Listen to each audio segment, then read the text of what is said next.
You wake up at 4 a.m. Not because anyone woke you. Your body simply forgot how to sleep. You are 7 years old, and you already know you are not like other children. You never will be. You will survive stage after stage, stadium after stadium, award after award. You will survive the critics, the scandals, the lawsuits, the betrayals. Each one will feel like the end. None of them will be. What finally breaks you began before you ever spoke your first word on a stage, and no one around you called it dangerous. Gary, Indiana, 1966. A house of 68 square meters, 9 people inside. You are the 5th of 7 children. At night, you hear your father drilling your brothers in the living room.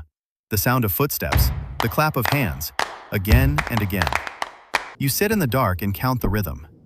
At 5 years old, you already mirror James Brown's movements down to the millimeter. Not because anyone forces you. Your body simply understands music faster than words. One evening after rehearsal, your father looks at you and says, "That's it." It is the only time you feel his pride without fear behind it. You hold on to that feeling. It will fade very slowly. Over 27 years. You are 9. The Jackson 5 sign with Motown. You fly to Los Angeles. For the first time in your life, you see a city from above. At the studio, Berry Gordy looks at you and tells the producer, "This one sings like an adult. Use that." They use you.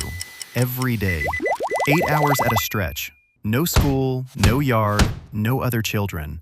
You are given a role and you play it perfectly because no one explained that a role can be taken off. One late evening in an empty studio, you are left alone. You sit on the floor and sing quietly, just for yourself. No one hears. It is the last time you sing without witnesses. Fast forward, 1979. You are 21. Off the Wall drops in August. 4 singles in the top 10. The first solo album in the history of pop music to do that. You stand at the Grammys and understand, you did the impossible. But the Grammy doesn't give you the top prize.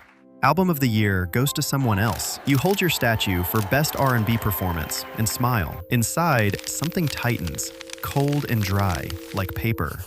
You don't call it hurt. You call it motivation. 1982. But it isn't motivation.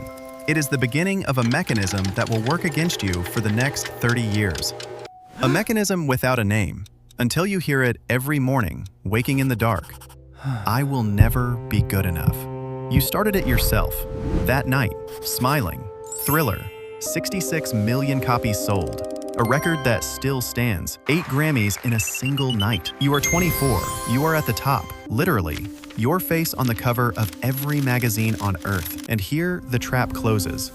Not because an enemy arrived, because you built an image, perfect, flawless, inhuman, a pop star who never makes mistakes, never ages, never looks ordinary. And now you must maintain that image every day, every public appearance, every photograph.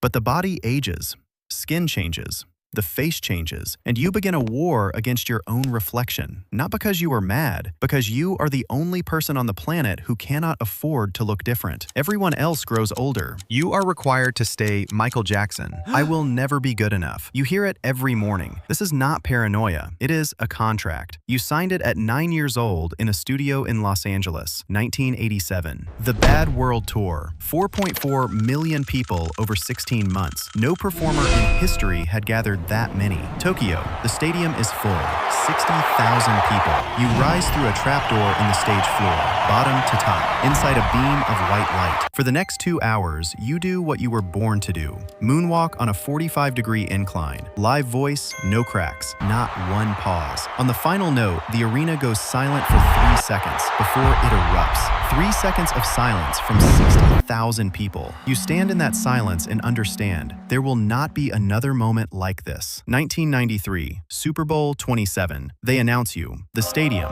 100,000 people, drops into silence for 90 seconds. You simply stand there, not singing, not moving. No one leaves. This is the peak. The highest point of the arc. Hold on to this moment. It is the last one. 7 months later, the allegations. Over the following months, you undergo a medical examination. You watch the entire world discuss you as an object, as a phenomenon, as a problem. The case closes. Nothing is officially proven, but you are already someone else. I will never be good enough. The phrase no longer sounds like motivation. It sounds like a verdict. You retreat to Neverland, 1,000 acres in California, a zoo, carousels, a movie theater, an amusement park built by a man who was never allowed to be a child. The insomnia deepens.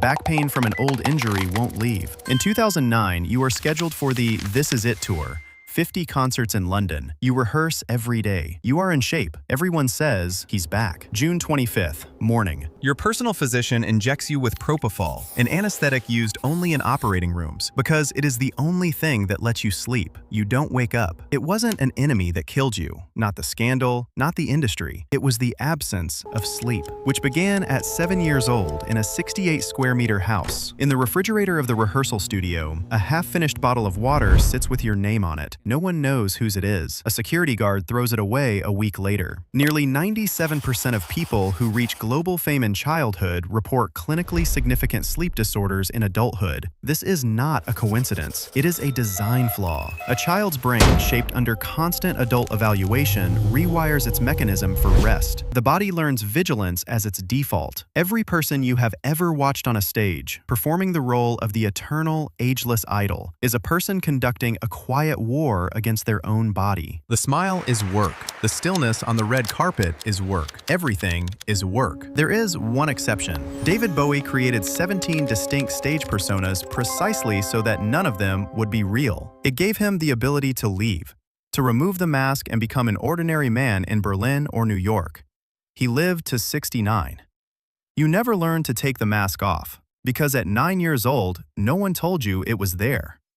That is the quiet architecture of this tragedy. No villain, no fate, no system. Just the right words, never said at the moment they were needed. There is one more story about a person who lived under someone else's expectations from childhood, who was made into a symbol before they understood what that meant. Only they never had a single day when they could walk onto that stage as themselves. It is worse.